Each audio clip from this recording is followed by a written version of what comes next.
প্রণাম।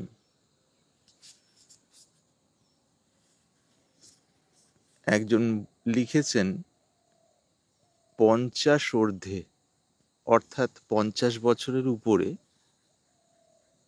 যারা আছেন তাদের আধ্যাত্মিক বিষয় নিয়ে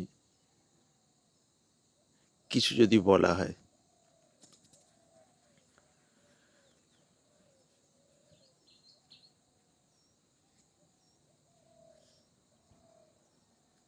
দেখুন, 50 বছর হয়ে গেলে সাধারণত শরীর একটা জায়গায় পৌঁছয় এবং তখন নতুন করে শারীরিক বিশেষ উদ্যম করার বিষয়টা সুবিধের হয় না আর কি। অর্থাৎ শারীরিক বিশেষ পরিশ্রম যেটা এতদিন করে আসা হয়নি সেই প্রকার করাটা ঠিক হয় না, বা সচরাচর যেটি দেখা যায় আর কি। ব্যতিক্রম হতে পারেন অবশ্যই। 50 বছর হয়ে গেলে তাদের, অর্থাৎ সেই মানুষজন আমরা যারা আছি তাদের চেষ্টা করা উচিত যে যাতে পেটটি পরিষ্কার হয় সেইভাবে চলা। পেট পরিষ্কার হওয়ার জন্য সহজপাচ্য আহার করা, অর্থাৎ গুরুপাক আহার না করা। আর আহারের বিষয়টি রাত্রে যতদূর সম্ভব তাড়াতাড়ি করে নেওয়া। 8টা, 8:30টার মধ্যে অনেকে আহার করে নেন যারা বিশেষভাবে স্বাস্থ্য সচেতন। 7:30, 8টা, 8:30টার মধ্যে রাত্রে করে নেন। তারপর ঘুমোতে ঘুমোতে 10টা, 10:30, 19-20 হতে পারে। তাহলে কি হয়, যদি 7:30, 8টার মধ্যে আহার করা হয়, সহজপাচ্য আহার, এবং খুব বেশি ভারী যেন পেটে না হয়, একটু হালকার মধ্যে। রাত্রের আহার মানে সবসময় হালকার মধ্যে। যদি 7:30, 8টা, 8:30টার মধ্যে হয়ে যায় তাহলে তার থেকে অন্তত ঘন্টা দেড়েক গ্যাপ দিয়ে ঘুমোলাম। আর রাত্রে ঘুমানোর আগে খুব বেশি জল খাওয়ার দরকার নেই। এমনিতে জলের বিষয়টা বলা হয়েছে যে খাওয়ারের পরে 1.5 ঘন্টা গ্যাপ দিয়ে জল খাওয়া। তো রাত্রে সেই 1.5 ঘন্টা গ্যাপ দিয়ে জল খাওয়ার বিষয়টা নামমাত্র, 1 ঢোক 2 ঢোক 3 ঢোক কিরম। তার কারণ বারবার বেশি যদি জল খাওয়া হয় তাহলে রাত্রে বারবার বাথরুমের জন্য, অর্থাৎ প্রস্রাবের জন্য উঠতে হবে। সেই কারণে তাতে ঘুমের বিঘ্ন হয়, অর্থাৎ ঘুম বিঘ্নিত হবে। সেই কারণে জল অল্প। ধরে নিলাম 10:30টায় শুয়ে পড়লাম। 10:30, 11:30, 12:30, 1:30, 2:30, 3:30, 4:30, 5:30। 5:30 যদি হয়, ধরলাম গড় সময় 5:30, তাহলে অন্তত 7 ঘন্টা বিশ্রামের সময় পাচ্ছি। 6-7 ঘন্টা বিশ্রাম ভালোভাবে হলে যথেষ্ট। কেউ যদি তার একটু আগে জেগে যান, 5টায় বা তারও আগে, স্বাভাবিকভাবেই তার জেগে যাওয়া হয়, তাহলে জেগে যেতে পারেন। না হলে অন্তত 5টা, 5:30 আশপাশে আর কি। 6টার মধ্যে অবশ্যই চেষ্টা করা উচিত। 6টার মধ্যে উঠেই প্রথম কাজটা থাকবে শৌচ, অর্থাৎ কিভাবে পেটটা পরিষ্কার হয়, কোষ্ঠ পরিষ্কার হয়। খুব ভালো উপায়, যাদের শৌচ ভালোভাবে হয় তাদের তো হয় খুবই ভালো। যাদের একটু অসুবিধা হয় তাদের একটু কুসুম কুসুম জল, কুসুম কুসুম গরম জল, অর্থাৎ অল্প অল্প হালকা গরম জল, মলাসনে বসে। মলাসনে মানে আমরা সাধারণত ভারতীয় শৈলীতে, অর্থাৎ ভারতীয় ধরনের যেভাবে আমরা পায়খানায় বসি, যে ইউরোপিয়ান স্টাইল সেই হিসেবে নয়, ভারতীয় ধরনের যেভাবে পায়খানায় বসি সেই রকম ভাবে আমরা বিছনার উপরে, মেঝের উপরে, চৌকির ওপরে, যেখানে আরামদায়ক বুঝবো, 1 মিনিট 2 মিনিট বসে সেই অবস্থায় ধীরে ধীরে চা যেভাবে খাই সেভাবে ধীরে ধীরে ধীরে ধীরে চুমুক দিয়ে জলটা খাওয়া। একটু উষ্ণ জল হলে ভালো হয়। 1 গ্লাস, 1.5 গ্লাস, 2 গ্লাস, সাধারণ মাপের যে গ্লাসগুলো আমরা ব্যবহার করে থাকি, যে স্টিলের গ্লাসগুলো, সেই মাপে বলছি। 19-20 কম বেশি হলে খুব বেশি অসুবিধে নেই। যার যতটা হয় অন্তত 1 গ্লাস চেষ্টা করা। কেউ যদি তার থেকে বেশি পারেন শরীরের অবস্থা অনুযায়ী 1.5 গ্লাস 2 গ্লাস বা কম বেশি সেটা হতে পারে। খুব বেশি চাপ দিয়ে নয়, অন্তত সেই দিকে নজর রেখে। ধীরে ধীরে জল খাওয়া এবং জল খেতে খেতেই অনেকের পায়খানার গতি চলে আসে, বেগ লাগে। তারপর শৌচে যাওয়া। শৌচে গিয়ে আমরা অনেকে কোত পারি, অর্থাৎ জোর দেই। জোর দেওয়া না, জোর দিলে কি স্নায়ুতন্ত্রের উপর জোর পড়ে এবং বিভিন্ন রকম অসুবিধে হয়। এইটি না করা, স্বাভাবিকভাবে শৌচ হলে ভালো। আর যদি স্বাভাবিকভাবে শৌচ নাও হয়, 5 মিনিট 7 মিনিট যতটুকু সময় বসার, যার যেমন শৌচের শৈলী, সেটা ভারতীয় ধরন হোক বা ইউরোপিয়ান প্যাটার্নে হোক, অর্থাৎ কমোটে হোক, বা ভারতীয় যেমনভাবে বসার শৈলী সেভাবে হোক, যিনি যাতে অভ্যস্ত তাতে যাবেন, যার যাতে সুবিধা। কিন্তু এই মলাসনটা যখন করা হবে জল খাওয়ার সময়, তখন যেন সেভাবে বসেন, অর্থাৎ ভারতীয় ধরনের যেভাবে পায়খানায় বসি সেভাবে বসলাম। কারো যদি বসতে অসুবিধা হয়, কিছু একটা সাপোর্ট নিয়ে নিলাম, অর্থাৎ কোনো একটা ঠেকা দিয়ে সামনের দিকে ধরে বা পেছনে হালকা ঠেকা দিয়ে বসে আস্তে আস্তে আস্তে আস্তে 1 মিনিট 2 মিনিট 3 মিনিট লাগতে পারে, তাতে ধীরে ধীরে ধীরে ধীরে জলটাকে চুমুক দিয়ে দিয়ে খাওয়া। এটা খুব গুরুত্বপূর্ণ জিনিস। মুখের লালা মিশ্রিত জল ভেতরে গেলে ভেতরের অ্যাসিডকে, অম্লকে শান্ত করে, তাতে গ্যাস ইত্যাদি কমে এবং পেটের পুরো আবহাওয়াটা ভালো থাকে। বাসি মুখে জলটা খাওয়া এটি খুব গুরুত্বপূর্ণ। তো শৌচে গেলে শৌচ হবে, স্বাভাবিকভাবে শৌচ হলো 5 মিনিট 10 মিনিট 15 মিনিট, কারো কম বা বেশি লাগতেই পারে। স্বাভাবিকভাবে স্বাভাবিক শ্বাস প্রশ্বাসে শৌচ যেভাবে হলো, অর্থাৎ পেটটি পরিষ্কার হলো। অনেকে এইটি করে দেখতে পারেন, যখন খানিকটা শৌচ হচ্ছে, ধরে নিলাম আমার শৌচ মানে পেটের যেভাবে হয়ে থাকে সেই হিসাবে 100 ভাগ হলে ভালো হয়। এক একজনের ভাগ তো এক এক রকম থাকে, 100 ভাগ হলে ভালো হয়। খুব গুরুত্বপূর্ণ কথা, সেই জন্য খোলসাভাবে বলছি। নিজের যে 100 ভাগের হিসাব সেভাবে হলে ভালো হয়। 40 ভাগ হয়ে গেছে বা 50 ভাগ হয়েছে, আর একটু শৌচ যেন আটকে আটকে আছে, এটিকে বুঝতে হবে যে শৌচ তৈরি হয়ে গেছে, অর্থাৎ মল তৈরি হয়ে গেছে, কিন্তু ঠিক সেইরূপ পরিস্থিতি না হওয়াতে যেন আটকে আটকে আছে। সেই ক্ষেত্রে আমরা জোরে চাপ দেই, চাপ দেব না। তখন কি করব, আমাদের বাঁ নাসারন্ধ্র, অর্থাৎ বাঁ দিকের নাসারন্ধ্রটি, নাকের যে বাঁ দিকের ছিদ্রটি, দুটো তো থাকে, ডান দিক এবং বাঁ দিক, বাঁ দিকের নাসারন্ধ্রটি বাঁ হাতে তর্জনী দিয়ে আস্তে করে বন্ধ করে, যে যেভাবে বসে আছি শৌচস্থানে অর্থাৎ পায়খানায় সেভাবে বসে থাকবে এবং ডান দিক দিয়ে স্বাভাবিক শ্বাস প্রশ্বাস বইতে থাকবে, নেওয়া ছাড়া। একটু অসুবিধে হলেও কিছু ক্ষতি হবে না। যদি নাক আটকানো থাকে তাহলে আলাদা ব্যাপার, তাহলে করার দরকার নেই।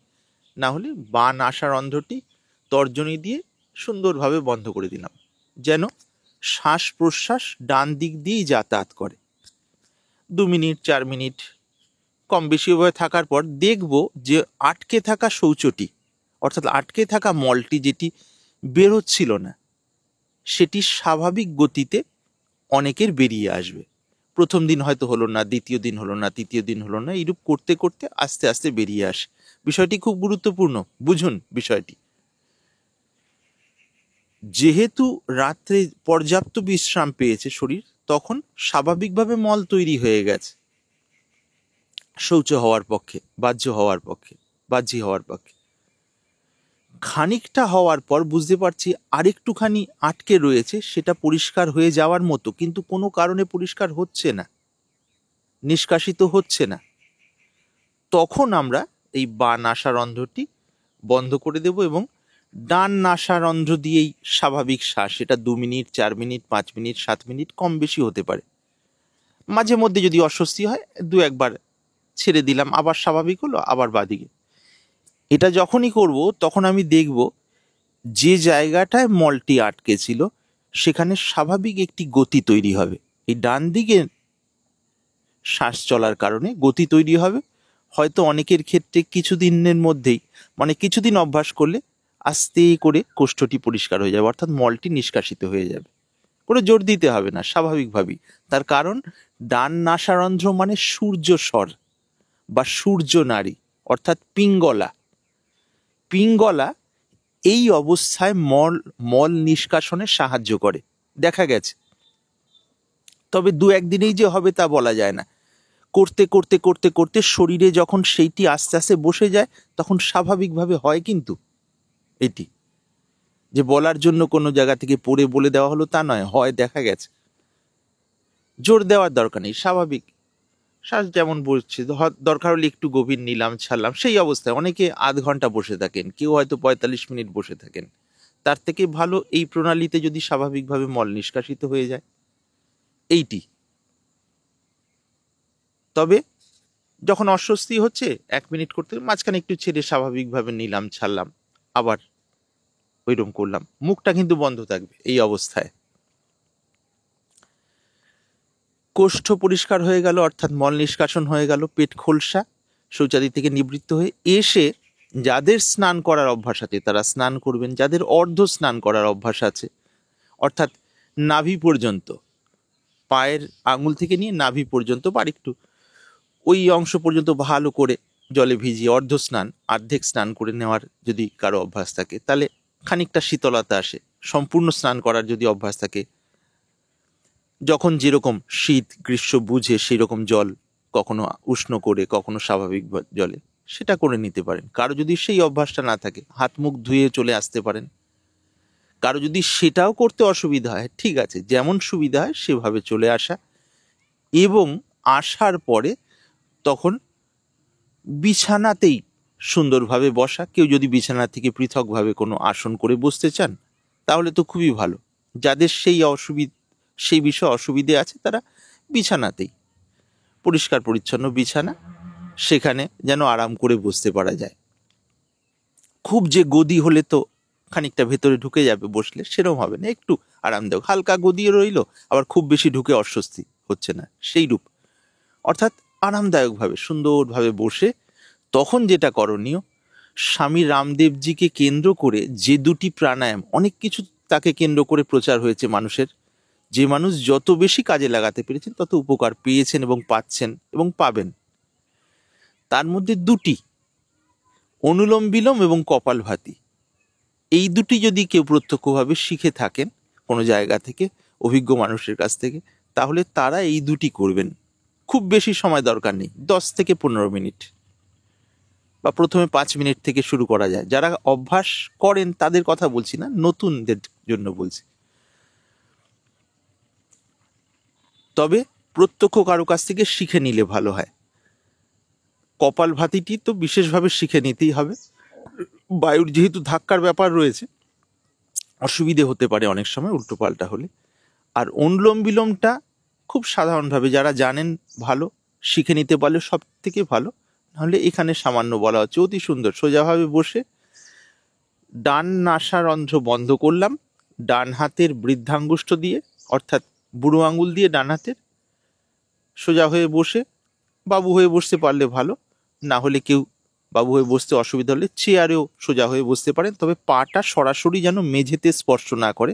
পায়ে ঘরে পড়ার কোনো চটি, মোজা থাকতে পারে, বা কোনো পাপোশ বা কিছুর ওপরে যেন থাকে, সরাসরি যেন মেঝেতে না স্পর্শ করে। আর যারা আসন করে, অর্থাৎ বাবু হয়ে বসতে পারবেন বা সুখাসনে বসতে পারবেন, তাদের জন্য তো কথাই নেই, তারা সেভাবেই বসবেন। ডান নাসারন্ধ্র ডান হাতের বুড়ো আঙুল দিয়ে বন্ধ করলাম, বাম নাসারন্ধ্র দিয়ে শ্বাস নিচ্ছি।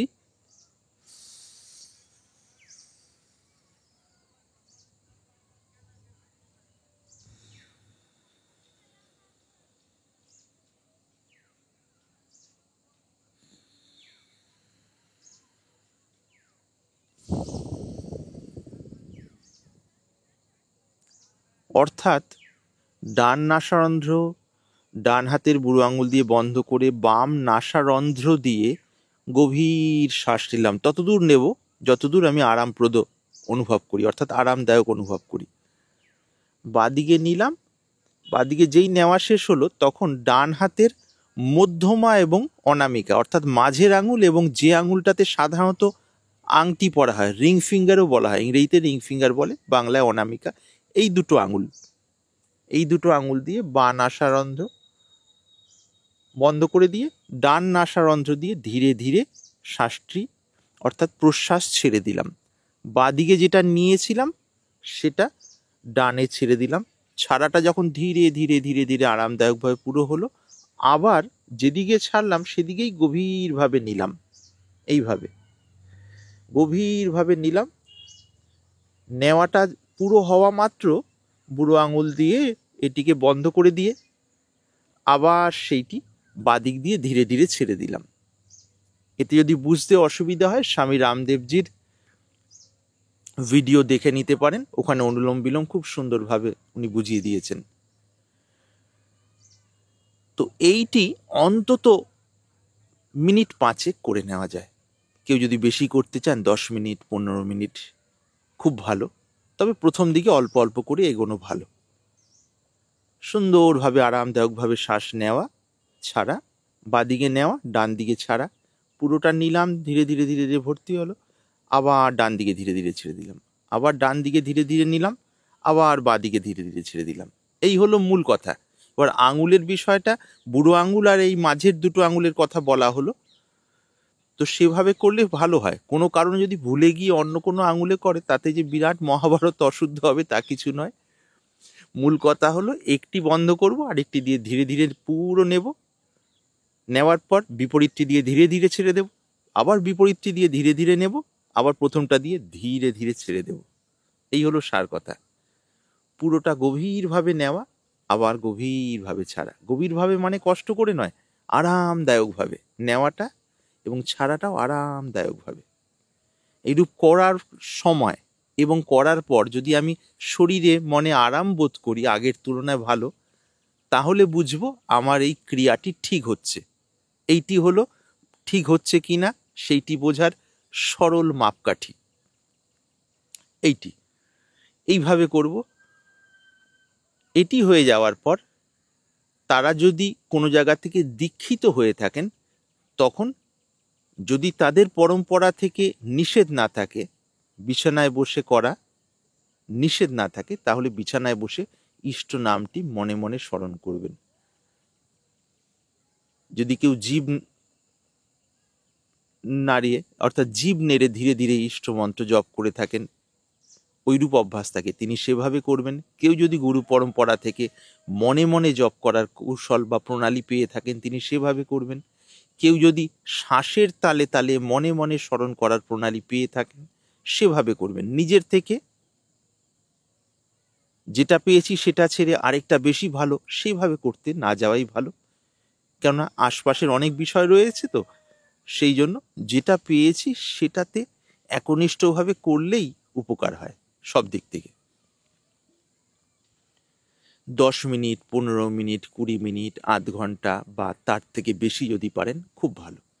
সুন্দরভাবে করা হলো, চোখ বন্ধ করে ইষ্ট নাম স্মরণ করা হলো, প্রণাম করে নিলাম ইষ্টদেবের উদ্দেশ্যে, চোখ বন্ধ করে ইষ্ট নাম স্মরণ হলো, ইষ্ট নামের পরে প্রণাম করে নিয়ে শেষ করলাম। এগুলো একদম প্রাথমিক যারা শুরু করছেন তাদের জন্য বলছি, যাদের দীর্ঘ সময়ের অভ্যাস আছে তারা তো সেভাবে করবেনই। এইরূপ করার পর হয়ে গেল। তারপর কিছুটা যোগ অভ্যাস করা, যদি কিছু যোগ অভ্যাস শিখে থাকেন বা যারা এই বিষয়ে অভিজ্ঞ তাদের কাছ থেকে শিখে নেওয়া। সেটা 15 মিনিট হতে পারে, 20 মিনিট হতে পারে, আধ ঘন্টা হতে পারে। খুব বেশি বাড়াবাড়ি না করাই ভালো। বেশি করলেই অবচেতন মন চাইবে যে কবে এইগুলো ছেড়ে আমি রিল্যাক্সড হব, অর্থাৎ এ থেকে মুক্তি পাবো বা বিশ্রাম পাবো ও থেকে সরে এসে। সেই কারণে বলা হয় মধ্যম পন্থা, অর্থাৎ মাঝামাঝি পথ। প্রথমেই যেন অল্প স্বল্প করব, কিন্তু খুব আরামের সাথে, শান্তির সাথে, ভালো লাগার সাথে।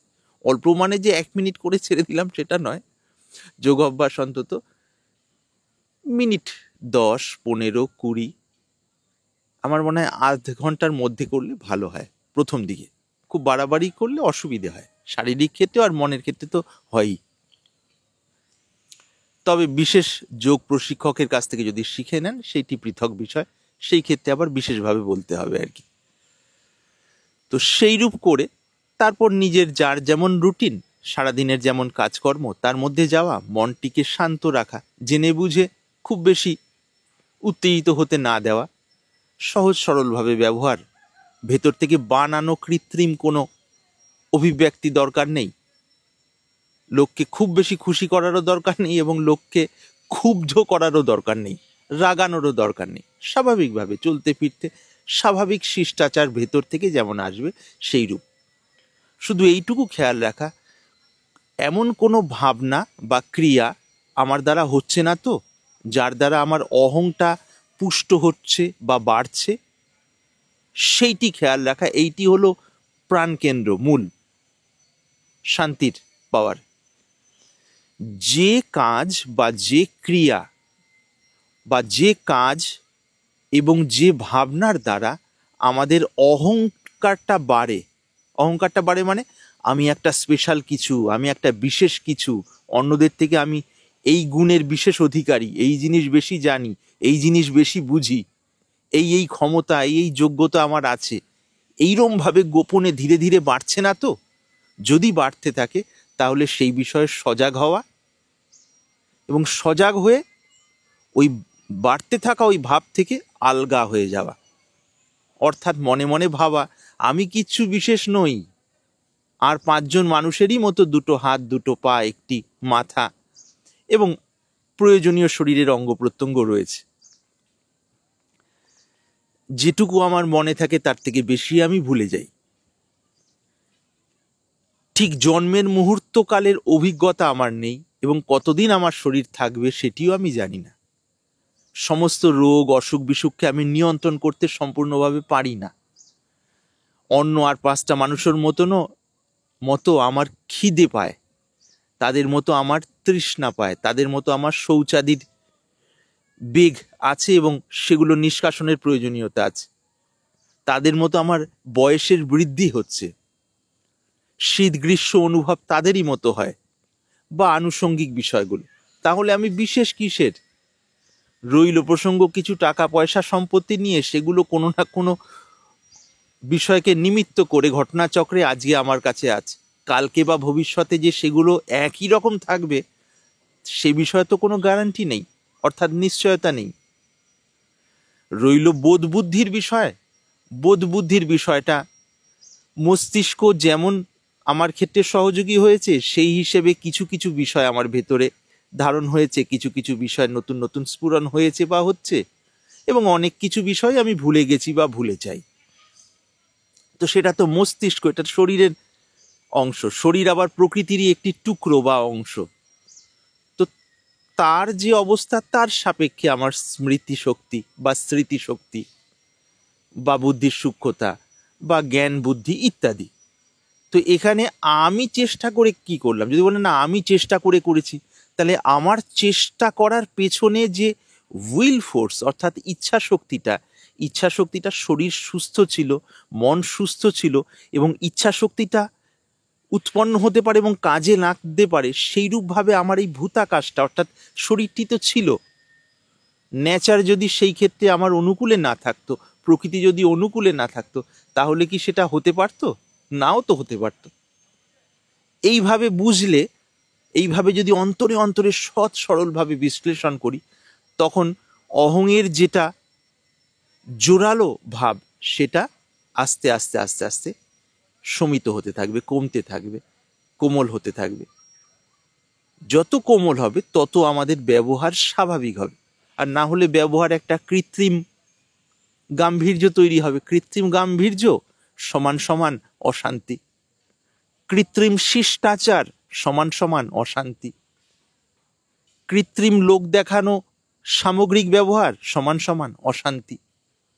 ঠিক উল্টো দিকে স্বাভাবিক শান্ততা শান্তি, স্বাভাবিক শিষ্টাচার শান্তি, স্বাভাবিকভাবে সহজ সরল অথচ সার্বিক ভাব, যাতে অন্য মানুষ দুঃখী না হন সেই দিকে দেখে, যেমন যাতে আমি নিজে দুঃখী হই সেইরূপ ব্যবহার অন্যের প্রতি না করা, ভুলে হয়ে গেলে সংশোধন করে নেওয়ার চেষ্টা করা এবং ভুল স্বীকার করে নেওয়া, ভুল স্বীকার করলে যে আমি ছোট হয়ে গেলাম তা তো নয়, ভুল স্বীকার করলে বরঞ্চ আমার ভেতরের বোঝাটা কম হওয়াতে আমার মনটা হালকা হলো, শুদ্ধ হলো, পবিত্র হলো, শান্তি বাড়লো। এই তো সাদামাটা কথাগুলো, সেগুলোকে সততার সাথে অনুশীলন করার চেষ্টা করা, তার মধ্যে ভুলভ্রান্তি হলে আবার সংশোধন করে নেওয়া। সংশোধনের যে এরপরে করতে পারবো না তার কোনো মানে নেই, সব অবস্থায় সংশোধন করার যে সম্ভাবনাটা থাকে, তবে ইচ্ছাটি চাই ভেতর থেকে, ওইটি মূল কথা। এইভাবে সারাদিনের ব্যবহারের গুলো করা, যখন যেমন সময়ে খাওয়া, সময়ে শোয়া, একটা সুন্দর রুটিন বেঁধে যতদূর সম্ভব পারা যায় তত সুস্থ থাকবে। আর মনে মনে যারা ইষ্ট নাম স্মরণ করতে চান বা করতে পারেন তাহলে তো অতি উত্তম। আর প্রত্যেকটি কাজকে সহজ সরলভাবে সেবাভাবে করা। যখন দেখছি যেটা করতে করতে শরীর ক্লান্ত হয়ে যাচ্ছে, প্রয়োজন মতো ব্যবস্থা পরিস্থিতির সাপেক্ষে বিশ্রাম নেওয়া, অর্থাৎ যুক্তাহার বিহারস্যা, সেইরূপ আহার বিহার হবে, চলাফেরা আচার আচরণ যেভাবে আমার মনের শান্তি যাতে বিঘ্নিত না হয়, এটি মূল কথা। অর্থাৎ মনের শান্তি যেন নষ্ট না হয়। দুপুরে সময় থাকলে একটুখানি বিশ্রাম করে নেওয়া, 1 ঘন্টা হোক, 1.5 ঘন্টা হোক, 45 মিনিট হোক, যার যেমন শরীরের অবস্থা অনুযায়ী। অলসতা বাড়ানোর জন্য নয়, ওই দুপুর পর্যন্ত যে খাটাখাটনির যে সামান্য ক্লান্তি, সেটা আবার 1 ঘন্টা 1.5 ঘন্টা বিশ্রামে তরতাজা ভাব। তারপরে যদি কারো শৌচ যাওয়ার অভ্যাস থাকে, দ্বিতীয়বার গেলাম, না হলে আবার সুন্দরভাবে সন্ধ্যার সময় কিছু সময় সেই প্রাণায়ামের বিষয়টা করব। ধোঁয়াযুক্ত স্থানে না করা, একটু খোলসা জায়গায় যেখানে হাওয়াটা মোটামুটি শুদ্ধ পরিষ্কার, সেখানে করলাম। তারপর আবার ইষ্ট নাম স্মরণ করলাম 5 মিনিট, 10 মিনিট, 15 মিনিট, আধ ঘন্টা বা তার থেকে বেশি পারলে খুব ভালো। তারপরে অন্যদের সাথে একটু গল্প করলাম, একটু হাসি ঠাট্টা যেমন যেমন হলো। তারপর কিছু পড়তে ইচ্ছা হলে পড়লো। প্রয়োজনীয় জিনিস যদি মোবাইলে 1 ঘন্টা কিছু দেখতে ইচ্ছা হয়, ঠিক ঠিক দূরত্বে রেখে সেখান থেকে ভালো কিছু দেখলাম, সেটা মনোরঞ্জক হতে পারে, সেটা কিছু শেখার হতে পারে, মনের শান্তির হতে পারে। তবে খুব বেশি ইনফরমেশন সংগ্রহ না করাই ভালো। ইনফরমেশন মানে তথ্য সংগ্রহ না করাই ভালো। খুব বেশি তথ্য সংগ্রহ করলে মনের গভীরতা বাড়তে পারে না। গভীরতা বাড়ার জন্য একমুখীনতা বা একমুখী ভাব দরকার। সেই জন্য খুব বেশি তথ্য সংগ্রহ ইউটিউব, গুগল বা অন্য কোনো জায়গা থেকে না করাই ভালো। যেগুলো প্রয়োজন, যতটুকু সেই সময় দরকার ততটুকু আর কি। তার কারণ জীবন তো এগিয়ে যাচ্ছে ধীরে ধীরে। এখন যদি আমি তথ্য সংগ্রহ করার এই জালের মধ্যে মনটাকে ফাঁসিয়ে রাখি, তাহলে তো অকারণ কতগুলো ক্লান্তি, তাতে তো আসলে চিরে ভিজবে না। অর্থাৎ হৃদয়ে এর যে পড়া শান্তি পাওয়ার যে ভাবটি, সেটা তো হবে না। সেই জন্য অকারণ তথ্য সংগ্রহ নয়, যার কোনো বিশেষ প্রয়োজনে দরকার সেটি পৃথক কথা, সেক্ষেত্রে অবশ্যই করবেন এবং ততটুকুই করবেন যতটুকু। কোথায় লিমিট রাখতে হবে, সীমা খিচে দিতে, অর্থাৎ সীমার দাগটা টেনে দিতে হবে, সেটা বুঝবো। এগুলো গোলক ধাঁধার মতো মোবাইল, ওই এটা দেখছি, ওটা দেখছি, এটা দেখছি, একটার পর একটা, একটার পর একটা। যেখানে হয়তো আধ ঘন্টা দেখার জন্য বসা হয়েছিল, সেখানে হয়তো 2 ঘন্টা চলে গেল। শেষে দেখলাম যে ওর মধ্যে সার কিছুই মনে নেই, মনটা বরং পাজলড হয়ে গেছে। পাজলড হয়ে মানে আরো বেশি অগোছালো এবং উদ্বিগ্নতা যুক্ত হয়ে গেছে, খিটখিটে হয়ে গেছে, অতৃপ্ত হয়ে গেছে। তো এতে তো লাভ নেই, আমার দিনটা তো এনজয় করা হলো না, আস্বাদন হলো না। শরীরটাকে তো আস্বাদন করতে হবে, মনটাকে আস্বাদন করতে হবে। ওই মেশিনটা, ওই যন্ত্রটা থেকে ততটুকুই আমি কাজে লাগাবো যতটা আমার এই আস্বাদন খানিক বাড়াতে সাহায্য করে। বরং এই শরীরের তরতাজা ভাবটা যদি হেজি হয়ে যায়, নষ্ট হয়ে যায় খুব বেশি মোবাইল ব্যবহারে, তাহলে আমি সেটা মোবাইল ব্যবহারের সময়টাকে আমি লিমিটেড করে দেব, সীমিত করে দেব। এই তাল বুঝে সব বিষয়গুলো চলতে হবে আর কি। আর যাদের মোবাইল ব্যবহারের অভ্যাস নেই বা প্রয়োজনীয়তা নেই, ভগবান রক্ষা করেছেন, খুব ভালো, তারা সেভাবেই চলবেন। এই শরীরের মধ্যে ডুব দেওয়ার চেষ্টা করবেন, মনের মধ্যে ডুব দেওয়ার চেষ্টা করবেন তাল রেখে, এবং ইষ্ট নাম স্মরণ করতে করতে যত মনটা শান্ত হতে থাকবে, ধীরে ধীরে ধীরে ধীরে ধীরে ধীরে ভেতরে যে শান্তিটি ছোটবেলায় ছিল, 4 বছর, 5 বছর, 6 বছর বয়সে বা আরেকটু পরেও, স্বাভাবিকভাবে সেই সরস ভাবটা ইষ্ট নামের প্রভাবে উপরের মলিনতা অর্থাৎ আবরণগুলো যেমন যেমন ধুয়ে মুছে পরিষ্কার হয়ে যাবে, সেই শান্তিটি স্বাভাবিকভাবে ফুটে উঠবে। তারপর রাত্রের আহারটা আবার সময় মতো করে নিলাম। তারপরে কিছু কথাবার্তা বলতে হলে বললো, বা কেউ যদি মৌন রাখার অভ্যাস করেন 1 ঘন্টা রাত্রে শোয়ার আগে মৌন থেকে, তারপর সারাদিন কিভাবে গেল, কোথায় কোন বিষয়টা একটু ভুল ত্রুটি হলো, কোনটা সংশোধন করণীয়, সেইটা একটা সুন্দরভাবে বিশ্লেষণ করে তারপর রাত্রে আবার ভগবানের নাম স্মরণ করতে করতে, বা যার যেমন অভ্যাস, মানে মনকে বিশ্রাম দেওয়ার বা একাগ্রতার, সেইভাবে করতে করতে সুন্দরভাবে শুয়ে পড়লাম। ঘড়িতে অ্যালার্ম দিয়ে রাখলাম 5:30 বা 6টা বা 5টা বা 4:30, যার যেটা সুবিধে আর কি। তবে কখনোই যে রাত্রে শুয়ে পড়ে যে খুব তাড়াতাড়ি 3টে উঠে আমাকে লেগে পড়তে হবে, এবার 3টে উঠলে তো রেস্টটাই ঠিকভাবে হলো না। বিশ্রাম ঠিকভাবে না হলে মন খিটখিটে থাকবে, পেট পরিষ্কার হবে না, বা পেট পরিষ্কার হবে না তার ফলেও মন খিটখিটে থাকবে। সেই তালটা বুঝতে হবে। আমাদের বিশ্রামটা খুব জরুরি, বিশ্রামটা সেভাবে রাখতে হবে যাতে পেটটা পরিষ্কার হয়, এবং পেটটা পরিষ্কার হলে মনের খিটখিটে ভাবও কমতে থাকে, মনটা সহজ সরল হয়, তখন সাধারণ শান্তিটি বজায় থাকে। আর সাধারণ শান্তিটি বজায় থাকলে তখনই কোনো না কোনো প্রক্রিয়া ধরে ধীরে ধীরে দিব্য পরা শান্তির দিকে যাওয়া যাবে। আর সারাদিনে জল খাওয়ার বিষয়টা আমি বারবারই বলি, যে বাসি মুখে উঠে ধীরে ধীরে ওই যে মলাসনে বসে উষাপান অর্থাৎ উষাকালে জলপান করা চলে, উষাপান ধীরে ধীরে এইটি। আর যখনই যা কিছু টিফিন খাচ্ছি, দুপুরের খাওয়া খাচ্ছি, বা সন্ধ্যায় কিছু খেলাম, বা রাত্রে কিছু খেলাম একটু বেশি পরিমাণ, তারপরে পরেই জল খাবো না। তখন এক ঢোক খেয়ে নিতে পারি গলা ভেজানো জল, তারপর অন্তত 1 থেকে 1.5 ঘন্টা গ্যাপ দিয়ে।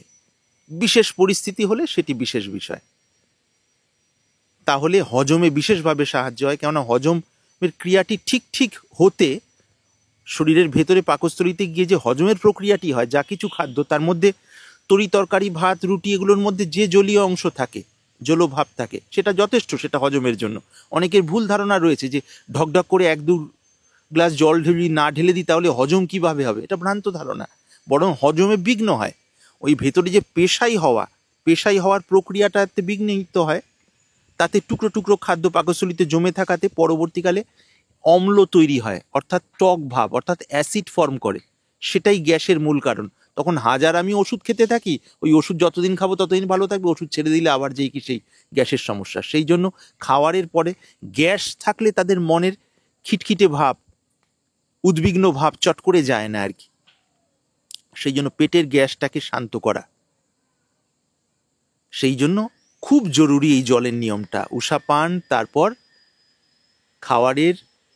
খাওয়ার শেষ হলো 1 ঢোকে গলা ভিজিয়ে নিলাম হালকা করে, তারপর ঠিক টাইম দেখে নিলাম অন্তত 1 থেকে 1.5 ঘন্টা পরে, এবার আস্তে আস্তে 1 গ্লাস 1.5 গ্লাস যার যেমন। তারপর আমি গ্যাপ দিয়ে জল, অল্প অল্প জল খেয়ে পেচ্ছাপটাকে যতটা পারবো পরিষ্কার রাখবো আর কি। জলের যেভাবে রংটা দেখি, মানে বর্ণহীনটাই একটা বর্ণ আর কি জলের, সেই রকম আমাদের যেন পেচ্ছাপের রং যতটা সেদিকে যায়, অর্থাৎ যতটা ওইরকম পরিষ্কার হয় তত ভালো। তাহলে রোগ জীবাণু যা কিছু শরীরে আছে, যার যে অবস্থা আছে, সেই অবস্থা থেকে ভালো হতে থাকবে শরীর, এবং পুরনো রোগ অসুখ বিসুখ হওয়ার সম্ভাবনাও অনেক অনেক কমতে থাকবে। ব্যতিক্রমী ক্ষেত্রে ব্যতিক্রম, এইটি সাধারণ নিয়ম, এইটি করা আর কি। আর জলের বিষয়টা উষাপান ওটা, আর একটা ফ্রিজের জল না খাওয়া। ফ্রিজের জল খেলে শরীরের টেম্পারেচার থেকে তো অনেক কম, যদিও গরমকালেই মানুষ খেয়ে থাকেন ফ্রিজের জল সাধারণত। এবার শরীরকে সেই ফ্রিজের জলের টেম্পারেচারকে, অর্থাৎ সেই তাপমাত্রাকে শরীরের তাপমাত্রায় আনার জন্য প্রচুর পরিশ্রম করতে হয়। তাতে শরীরের স্নায়ুতন্ত্র বেশ খানিকটা ক্লান্ত হয়ে পড়ে, ফলত গৌণভাবে রোগ প্রতিরোধ ক্ষমতাটি কমে যায় এবং বিভিন্ন রকম অসুবিধা দেখা যায়।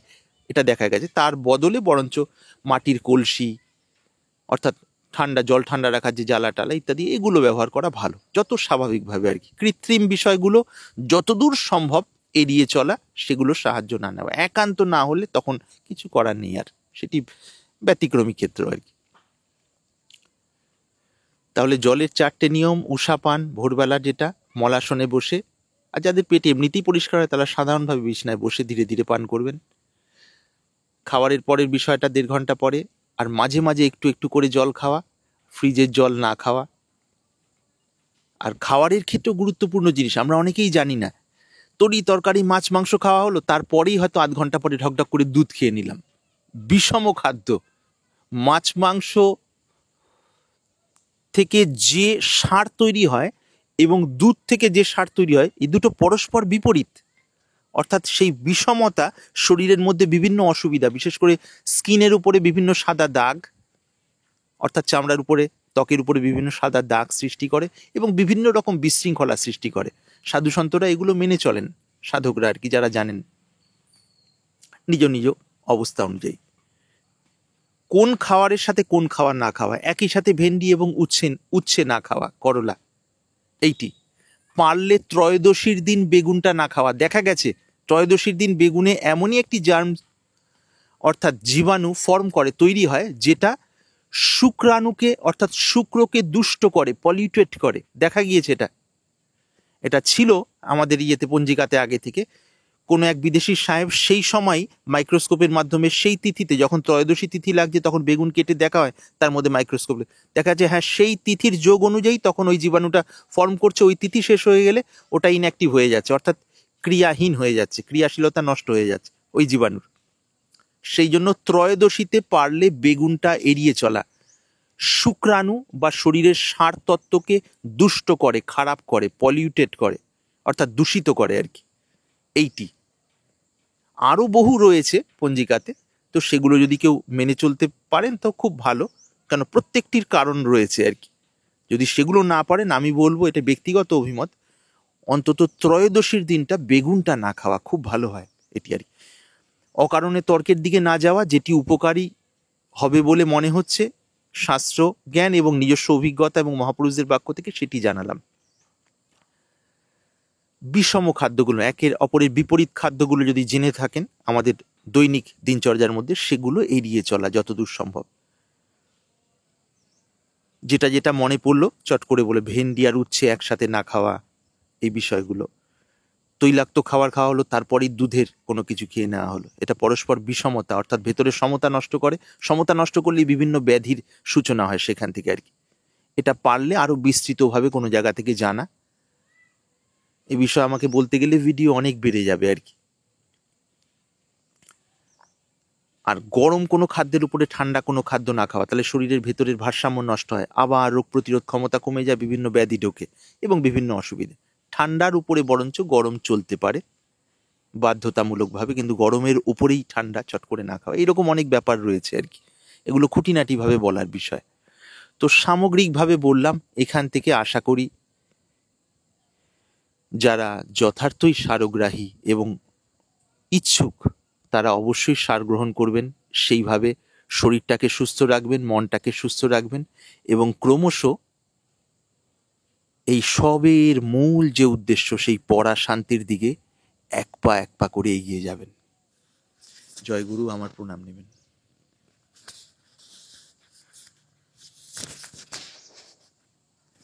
এটা ভুল হয়ে গেছিল আসলে এটা বন্ধ করতে, সেজন্য কিছু মনে করবেন না, এগুলো তো ব্যবহারে অভ্যাস নেই, হাতে ঘুরে গেছিল বলে এটা একটু নিচে তাকিয়েছিলাম আর কিছু মনে করবেন না, ক্ষমা করে দেবেন, প্রণাম।